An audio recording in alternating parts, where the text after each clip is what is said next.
Well, welcome back into our special election night coverage right here on 11 Alive Plus. And Faith, we are starting to get some early results tonight. That's right. As you can remember, we had early voting that ended October 31st on Halloween. So we are starting to get those early voting numbers in for the Public Service Commission race. You're taking a look at numbers from District 2. You see Alicia Johnson, the Democratic challenger to Republican incumbent Tim Echols on top with about 25,000 votes there, 69% of the votes. Keep in mind, these are early numbers, and historically, Democrats have turned out for early voting.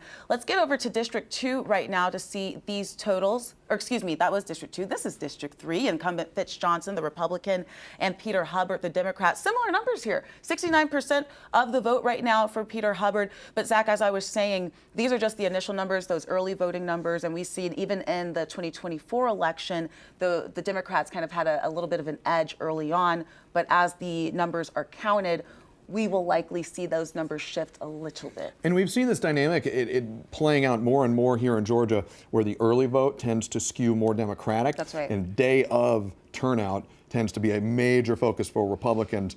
Spiro, you're a Republican strategist. Am I characterizing that accurately? I mean, I think so, although I do think that many Republican voters now are taking advantage of early voting, particularly more so in recent past cycles, because that was an issue for Republicans not so long ago. Yeah, I think more so now, and particularly older voters. But, you know, on election day, and when you look at these races, I'm interested to see exactly where these early returns are going to be coming from, because the later in the night, when you get the larger metropolitan areas, which just by nature it takes longer to count the votes.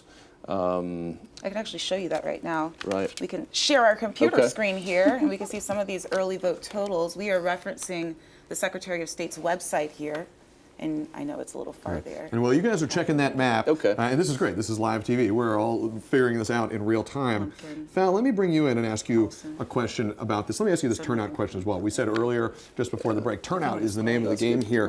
That's good. This is an off-cycle year for what is typically a kind of sleepy race in the Public Service Commission. Not that it's not important, but not the fireworks that it's getting this year.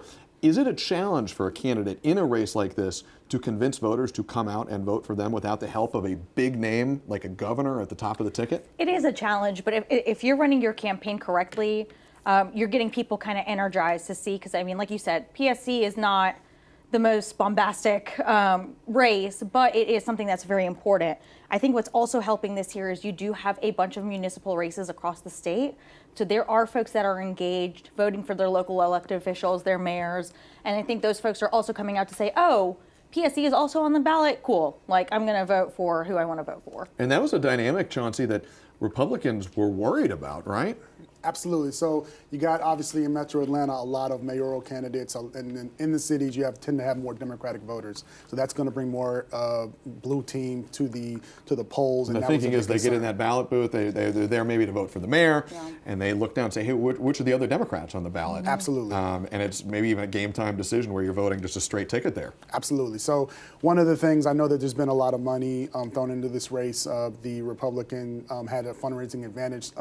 The incumbents, Mr. Echols and Ms. Fitz Johnson, but groups like Georgia Conservation Voters have spent millions to also prop up the Democratic candidates as well. And I mean, it's kind of significant too, because you're talking about a body that is all Republican. If the Democrats do come out on top and are able to unseat these incumbents, what is that message? And I want to go to you, Spiro. What is that message overall to Republicans? We obviously do not know how this is going to turn out, but hypothetically speaking, if one of the Democrats are successful, what would that message be to Republicans, kind of looking ahead to the midterms? I think the message is you better have a good game plan going into 2026. I mean, that's going to send some shockwaves throughout the state, although, you know, what we're talking about, relatively speaking, is still a very low turnout statewide. So I don't think it's hit the panic button time, because I think you're going to have a much better sampling of the electorate next year. But, I mean, there's no bones about it. If the Democrats win one or even both of these seats, that's a wake-up call. Can we bring Fal in now? Let me ask you that question from the opposite perspective. There's all sorts of narrative shaping right now. I feel like we have these conversations at the Georgia Vote every weekend. I feel a little bit like, you know, in an NBA game, you work the ref a little bit. I feel like we are in that seat sometimes where the Republicans and Democrats are both trying to shape the narrative. Spiro, we asked you what it would mean for Republicans if a Democrat flips one of these seats. There's been lots of money, millions of dollars spent on this race. Val, if Democrats are not successful in flipping either of these seats, what does that say about the state of the Democratic Party this year? I mean, I think that we just have to hunker down at that point. I think that we continue to kind of keep pounding and going to the doors, going to the voters, talking. You have an unpopular top of the ticket who's President Trump. We're going into the midterms. He's not on the ballot, but during a midterm year, the electorate does usually swing against whoever is in power. And you've got the Republican trifecta on the federal level. And so I think that there is an argument to be made, even if the Democrats lose tonight. It could be, okay, we just need to figure out what the game looks like, what the groundwork looks like. Because, I mean, the people who are coming out now, they're going to be the ones that are coming out next year. These are folks who are very energized Correct. voters, right? So it'll help you map out, okay, this is who's going to come out no matter what. Who else do we need to reach out to get to 50+1? Speaking of getting to 50+1, let us start looking at some more brand new results here as we work to find out who finally crosses that threshold. We're looking at the race between Alicia Johnson, the Democratic challenger, and incumbent Republican Tim Echols here. Some new numbers here. Those percentages have shifted just a little bit, and the gap has closed, has narrowed just a bit. Alicia Johnson still out to this early lead with about 61,000 votes in her column. Tim Echols with about 36,000 votes in his column. But still, at this point, only about 90,000 votes reported in this District 2 race. Let's take a look at brand new results from the District 3 race here for the Public Service Commission. And again, these are both statewide races, so Georgians across the state are casting ballots here. Similarly, about 100,000 votes reporting in total right now.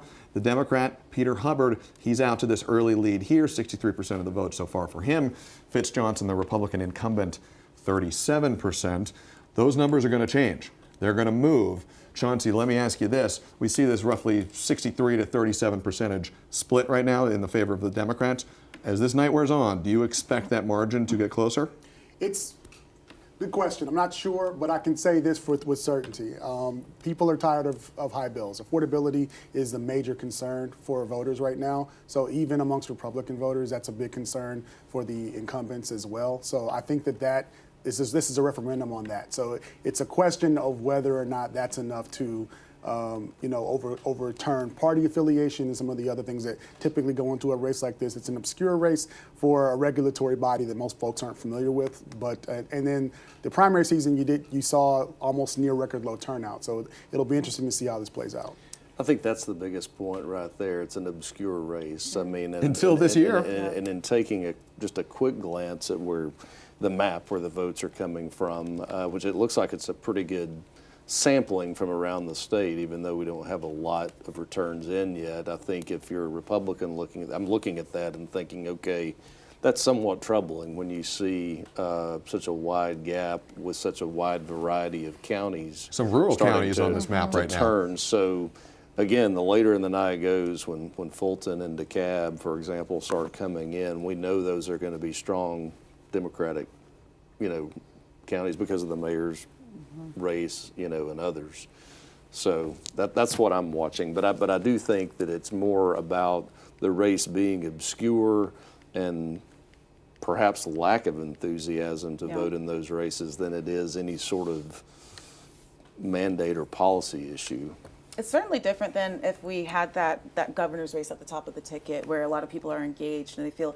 But I think it's also important to note that in these type of races where there is lower turnout, your vote almost has much more weight, right? Because you don't have as many people who are coming to the ballot to vote. And Spiro, you do also bring up a good point here as well. Just kind of looking at this map, you do have some of those rural counties that you would think would come out during election day. But the question is, are people going to come out at all if they either did not know about it or they thought about it and say, you know what, I'm gonna let somebody else handle that. Call me in May during the Senate primary. Some of those places, PSC may be the only thing on the ballot, and I just have a hard time thinking that you're going to get a lot of Republicans out to vote just for a PSC race. Let's underscore this point just for a moment here, though, Chauncey. I want to bring you in, because Faith made that point. Your vote really matters in Georgia. It matters anywhere in the country. If you're casting a ballot, it matters in the United States. We have said for many years now, though, if you're a Georgia voter, it really matters. In big years, 2024, 2022, 2020, those races decided by a very narrow margin. And now you have these even, I don't want to call them smaller, but races where they're going to be lower turnout. When we talk about shoe leather campaigning, door knocking, campaigns have gotten so expensive now. I don't want to say those things have gone by the wayside, but there's a very sophisticated apparatus. But in a race like this PSC race, or even smaller municipal races, do those old school politicking tricks, do they have a chance to really move the needle? So the conventional wisdom is Democrats turn out every 4 years and Republicans turn out every 2. We're talking about an off-year election, so that doesn't really even come into play. The biggest narrative about this particular race is that the incumbent commissioners have voted in favor of raising rates for Georgia Power, the largest energy provider in the state. I believe it's 6 times in the last 3 years, somewhere around there. And the incumbents would dispute that, and that's been a real flashpoint in our conversation with them. They took issue with that, but their Democratic opponents, they Have are been hammering ringing that that message bell hard, every yes. time they get a chance. And folks, regardless of the mood of the electorate is we're tired of inflation, we're tired of our bills being high, right. so that's not good for the incumbents. And that's on both sides of the aisle. But I think that probably has more to do with policy at the federal level than it does with the PSC, but that's a debate for another time.